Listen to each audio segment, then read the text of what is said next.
Eh bien, bonsoir et bienvenue une nouvelle fois sur l'espace dédié au site Mécanique Universelle, le site qui essaie de démontrer que l'humanité, dans sa totalité, évolue vers son ultime perfection. Nous construisons, sans le savoir, le paradis pour nos futurs descendants. Alors, il faudra encore quelques siècles, et peut-être beaucoup plus que ce que j'imagine d'ailleurs, parce que je dis toujours 2, 3, 4, 5 siècles, peut-être 10 siècles. Mais on voit à quel point l'évolution, malgré tout, est lente.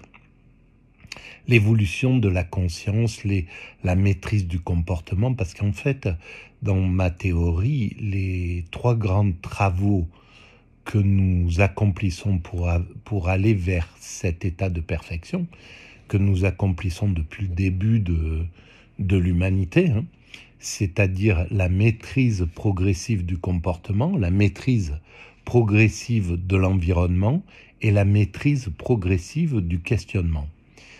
Le questionnement, c'est les sciences, c'est les scientifiques qui s'en occupent, qui essayent de savoir d'où nous venons, où nous allons et qui nous sommes. On peut dire que les physiciens cherchent à savoir ce qu'il y avait avant le Big Bang, à l'origine de l'univers, pourquoi il y a quelque chose plutôt que rien, qu'est-ce que c'est que la matière, etc.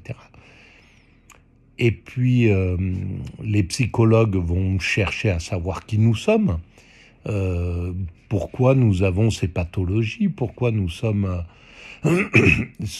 pourquoi nous comportons de telle et telle façon. Et puis,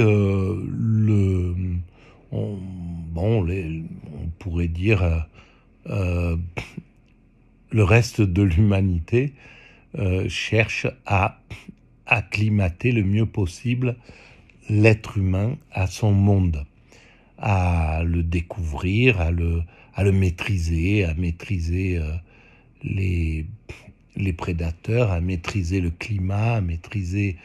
voilà. Alors, on a commis des erreurs inouïes, c'est pour ça que on a dégradé la planète à ce point, mais on vient de prendre conscience de tout ça, et donc de commencer à rentrer dans un monde écologique, une autre ère, on pourrait dire, on est rentré dans l'ère de l'écologie. Et donc, elle ne s'arrêtera pas avant d'avoir fini cette évolution. Alors, pour arriver, pour démontrer ma théorie, je m'appuie parfois sur des ouvrages que je trouve au hasard sur ma route. Et bien là, j'ai découvert ce livre de Louis Lavelle. Alors, Louis Lavelle, j'avais déjà entendu parler de lui. Je savais que c'était un philosophe qui était important par rapport à cette réflexion que j'essaie de développer, et qui est une réflexion spirituelle en réalité, parce que la perfection vers laquelle nous allons, elle est spirituelle. Nous cherchons à atteindre le bonheur absolu, qui est l'équivalent de l'extase, de la moksha, de l'éveil, du nirvana, de la béatitude. Voilà, le bonheur suprême, le bonheur, le plus haut degré de bonheur que l'être humain peut atteindre, et qui n'a rien à voir avec la conscience ordinaire. La conscience de l'extatique, c'est autre chose que c'est pas l'extase. Je suis tombé en extase devant un repas magnifique, ou devant un film superbe, devant une œuvre d'art ou quoi que ce soit. Ça n'a rien à voir avec ça. Ou en extase devant une beauté. Voilà, c'est autre chose. C'est à un autre niveau que ça se passe, l'extase spirituelle. Et donc, Louis Lavelle en parle d'ailleurs. Je vous renvoie à l'écoute des vidéos précédentes. C'est la 7e, celle-ci. Et donc, dans la vidéo, celle qui précède, je parle justement de l'extase par rapport à ses écrits. Alors, Ce que je suis en train de lire, c'est la préface de cet ouvrage, L'erreur de Narcisse. Je le découvre en même temps que je lis, c'est comme ça que je pratique en règle générale.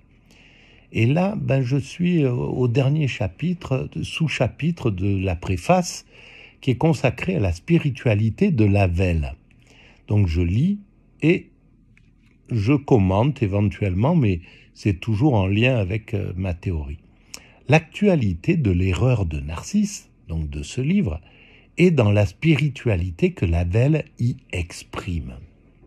Michel Foucault, à partir d'une réflexion sur les exercices spirituels des stoïciens, propose une définition de la spiritualité qui n'est pas une attitude religieuse, ni une attitude purement théorique, mais une démarche dans laquelle la recherche de la connaissance vraie passe par un travail sur soi. Et alors, ça par exemple, c'est très intéressant, ce dont parle Michel Foucault, parce qu'en réalité, la spiritualité, la véritable spiritualité, c'est autre chose que la religion. Par exemple, l'expérience extatique que j'ai vécue, je l'ai vécue de façon accidentelle et je ne m'intéressais pas du tout à la religion. Je n'ai pas recherché cette expérience, elle m'est tombée dessus. C'est un peu comme si j'avais pris un camion en pleine figure et que je sois tombé en extase. Ou comme, je crois que c'est Pascal qui est tombé de cheval et qui est tombé en extase. Ou Jean-Jacques Rousseau qui a fait une expérience extatique pareil de façon accidentelle. Donc, on n'est pas forcé d'être religieux pour tomber en extase. Ça peut être l'expérience de mort imminente ou des choses comme ça. C'est un état d'extase à mon sens. Donc, ça n'a rien à voir avec le religieux réellement. Mais par contre, ça a tout à voir avec la spiritualité. Et la spiritualité, c'est bien ce dont parle Michel Foucault. C'est un véritable travail sur soi. Donc je continue. C'est la recherche, la pratique, l'expérience par lesquelles le sujet opère sur lui-même la transformation nécessaire pour avoir accès à la vérité. Eh bien ça, c'est tiré de l'ouvrage L'herméneutique du sujet, cours au Collège de France 1981. Donc sans doute de Michel Foucault. Et c'est exactement ce dont je pense qu'on peut qualifier la véritable recherche de la spiritualité, de l'expérience spirituelle. La réflexion philosophique ne met pas entre parenthèses la dimension existentielle du sujet philosophant. Platon parlait à ce sujet de psychagogie et l'Église chrétienne de direction de conscience. Lavelle montre à chacun de nous comment s'orienter dans l'existence à partir de courtes méditations qui toutes convergent vers une révélation, celle de la cime de notre âme. Et c'est ça, on pourrait dire, la cime de notre âme, peu importe quel terme on va employer. En fait, quand on fait l'expérience de l'extase, on va imaginer des termes en lien avec l'expérience qu'on a fait. Pour moi, c'est le vide de l'esprit qui se remplit par l'âme, ou c'est l'âme, l'origine c'est cette âme, et qui est pris en possession par le divin, par ce qu'on appelle le divin, par Dieu. Voilà, ça c'est mon expérience. Donc je continue. L'humilité joue un rôle essentiel dans cette spiritualité. Rien d'étonnant, puisqu'elle est l'attitude inverse de l'orgueil de Narcisse, recourbé sur lui-même et fasciné de sa propre beauté. Évidemment, quand on est dans l'état d'extase, l'humilité, elle s'impose toute seule. C'est pas quelque chose qu'on cherche. On cherche pas à être dans l'extase. On est. C'est pas quelque chose qu'on peut. On peut pas être dans l'orgueil de l'extase et dans l'extase en même temps. L'extase, c'est quelque chose qui a éteint l'orgueil. Donc, on n'est même plus conscient qu'on est dans l'état d'extase quand on est en extase véritable. Et donc, on est dans l'humilité obligatoire. C'est pas une recherche d'humilité, on est dans l'humilité par expérience, tout simplement. C'est l'expérience qui nous conduit là-dedans. L'humilité n'est pas une vertu, pas même une petite vertu. Et il ne faut pas croire qu'on est humble en se faisant modeste, car la fausse modestie joue sur les apparences. C'est exactement ce que je viens de dire. Je découvre en même temps ce que je lis là. Et c'est exactement ça. On ne peut pas, c'est pas une intention, la modestie ou l'humilité. On tombe en humilité quand on tombe en extase. On est là-dedans sans le vouloir. Dès qu'on cherche à être modeste, on n'est pas modeste. C'est impossible. C'est autre chose. On se montre modeste, on fait, même si on finit par l'incarner, c'est possible. Mais en réalité, on veut se montrer modeste à soi-même ou aux autres, peu importe, mais dans tous les cas, c'est pas la réelle modestie de l'extase. Et il ne faut pas croire qu'on est humble en se faisant modeste, car la fausse modestie joue sur les apparences. Paraître petit, voire insignifiant, c'est en effet ne pas exciter la jalousie. C'est aussi s'abaisser volontairement pour se faire relever et louer par les autres. Or, nous savons que plus l'homme a d'originalité et de grandeur, plus il est exposé à la critique et plus il suscite l'hostilité. Exactement. Et c'est ça que va chercher à se faire raboter les narcissiques quand ils vont se mettre devant la télé, quand ils deviennent des célébrités, des personnalités, ils vont juste se faire raboter l'ego en réalité. Se faire raboter, ils vont se soigner, ils vont se faire soigner par le peuple.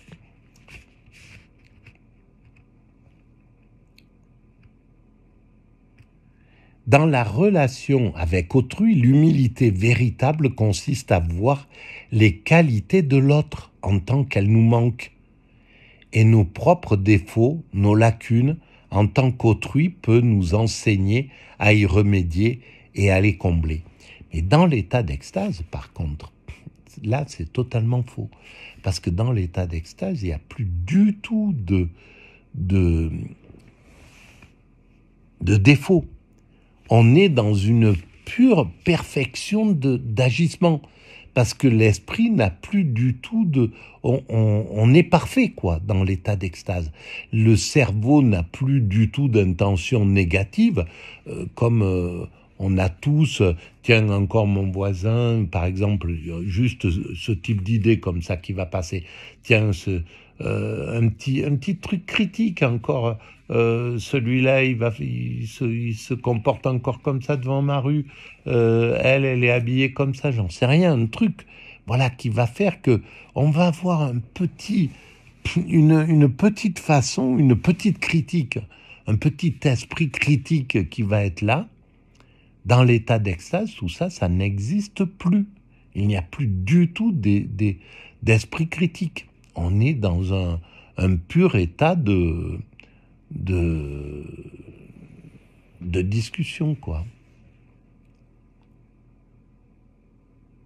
On est dans... Je suis désolé, mais je suis en train d'écouter en même temps la pompe à chaleur qui tourne et je sais que c'est un gouffre, un gouffre. Voilà, et ça m'irrite de savoir ça. Voilà, donc,